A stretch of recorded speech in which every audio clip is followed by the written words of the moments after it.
How the Prussian kings were buried. German death masks. A death mask is a cast of the face of a deceased person created using a special procedure.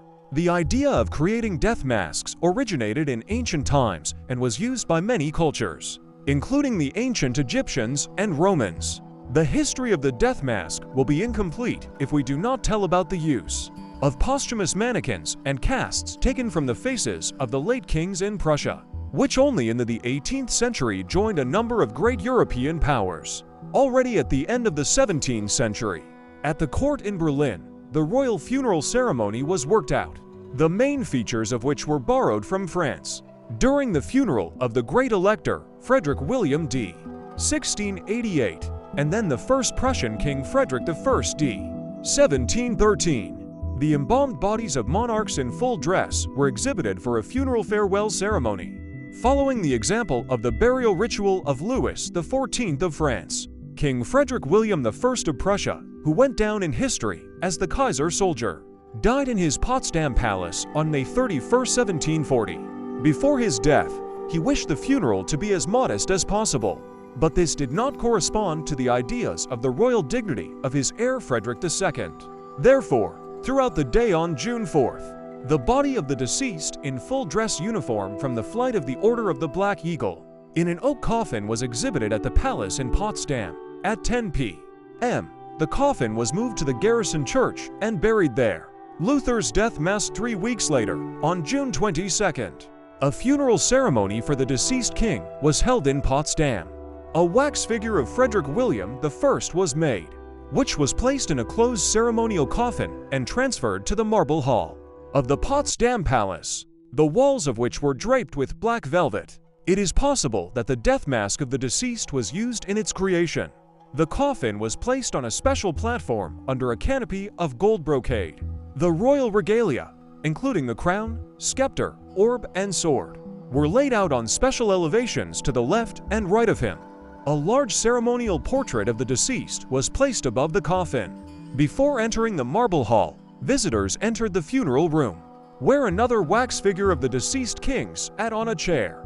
Apparently, the death mask served as a model when working on this mannequin. I return my breath without regret to the beneficent nature from which I received it, and my body to the elements of which it consists. I lived like a philosopher, and I want to be buried as I lived, without unnecessary noise, fuss, and pomp. I don't want my body to be opened and embalmed. Let me be buried under the terrace in San Soki in the crypt that I have prepared for myself. In this fragment of the will of Frederick II the Great, the king gives orders in the spirit of the Enlightenment, with strict observance of his last will. It would be absurd to expect the appearance of a death mask and a wax figure of the deceased.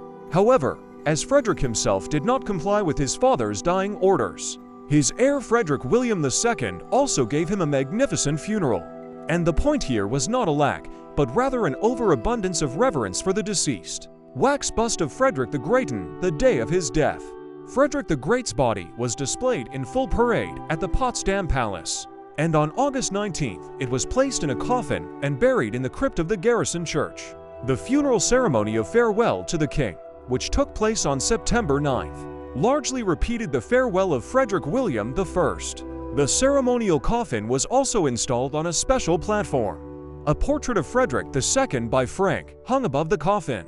Written sources have not preserved information that there was a wax figure in the coffin, as well as no mention of the funeral room with the second mannequin of the king.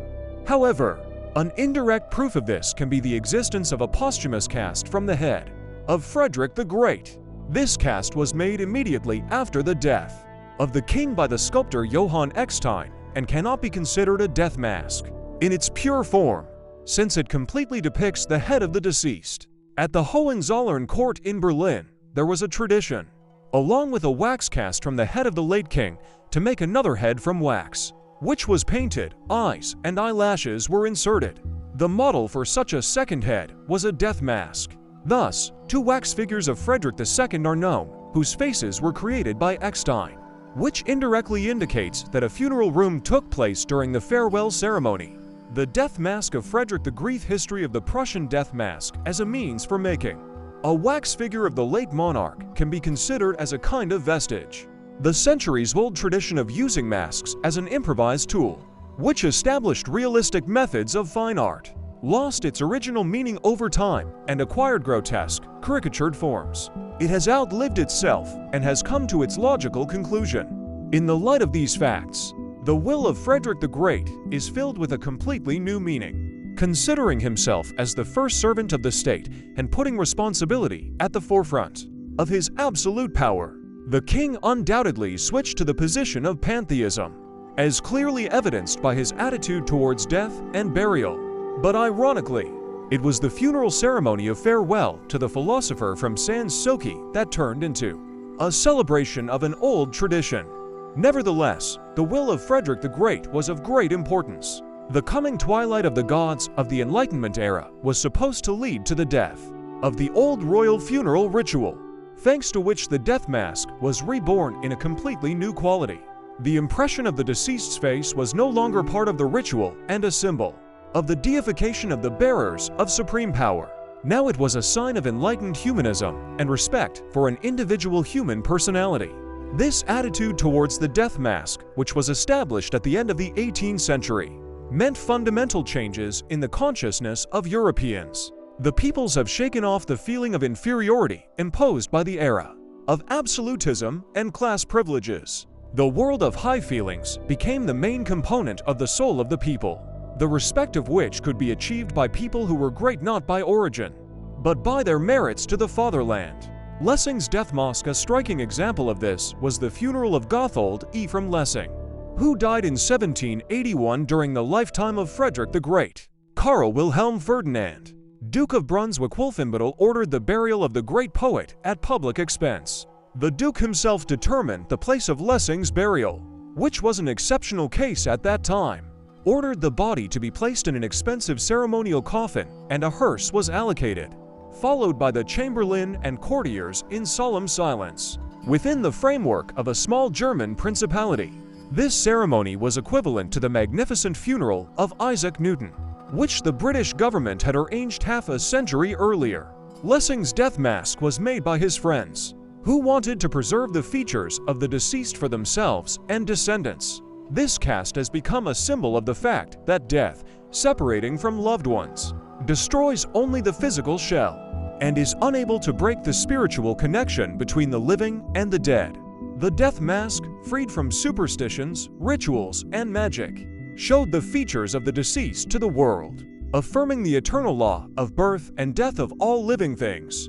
Kant's death mask appeared as a byproduct of the cult of deceased kings and was simultaneously used by sculptors as an improvised tool when working on portrait busts that participated in the funeral ceremony as an integral part of the mannequin of the deceased monarch.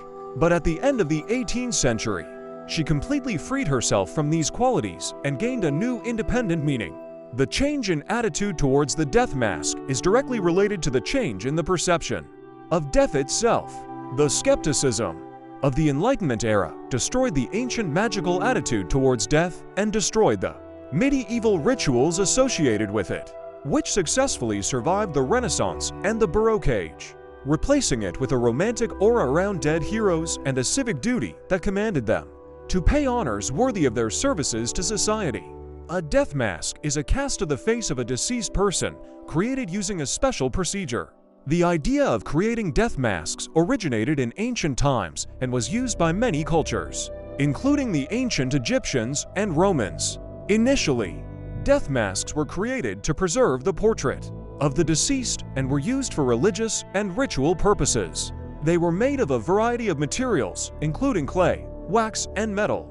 Over time, death masks have also been used in the visual arts to create portraits of famous personalities such as writers, artists, and politicians. Such masks allow you to preserve a visual representation of the face of the deceased and use it to create portraits or sculptures. Today, death masks are created using modern technologies such as 3D scanning and 3D printing. This allows you to accurately recreate the shape of a deceased person's face and create an exact copy of his appearance. Death masks have historical and cultural value and can serve as a source of information about the past, as well as represent artistic value as works of art.